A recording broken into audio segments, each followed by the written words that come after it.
Hey kiddos, how are you doing today? Make sure you tell your mothers Happy Mother's Day. Well, in today's story, we're going to be talking about Paul. Remember last week we talked about Paul and Barnabas. Well, today we'll be talking about Paul. So let's get to it. I'm betting this is Paul right there. And guess who he's talking about? God. That's right. So let's get to it. Paul was a missionary. And what is a missionary? Somebody who teaches, talks about Jesus to other people. Remember, you can be a missionary too. Just tell your friends, family, neighbors, tell them about Jesus, and that makes you a missionary. Here we go. He traveled to different cities and told people about Jesus. On his first trip, Paul traveled with Barnabas.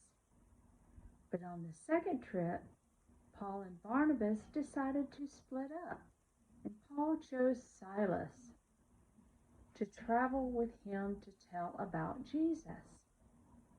They traveled to several cities. In the city of Lystra, they met a young man named Timothy.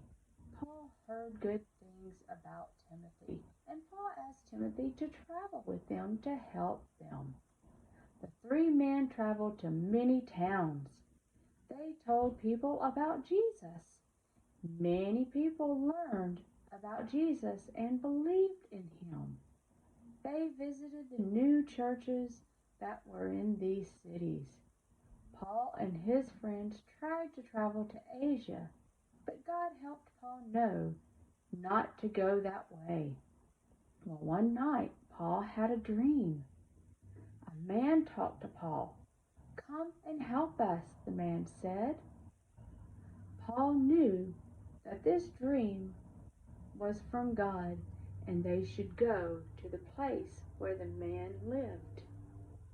Paul and his friends sailed on a boat to a new city.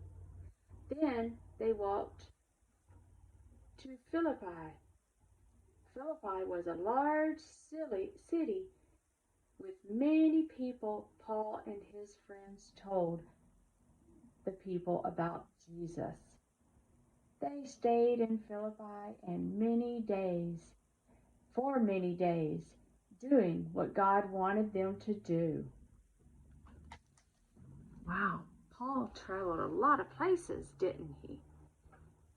Well, our verse this week is, "God helps me, and I will not be afraid."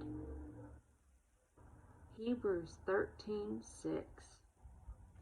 God helped Paul know exactly where to travel, didn't he? Yeah. And God knows exactly what we need. So we should listen. We won't hear it in our ears. We'll hear it in our heart. So remember that. And this week, I made a special craft for you to do for your moms for Mother's Day. You'll notice a card like this with one of these behind it, and it's got a little string on it. And you'll notice the stem coming off of the paper. And I put some paint in your bag with a little sponge.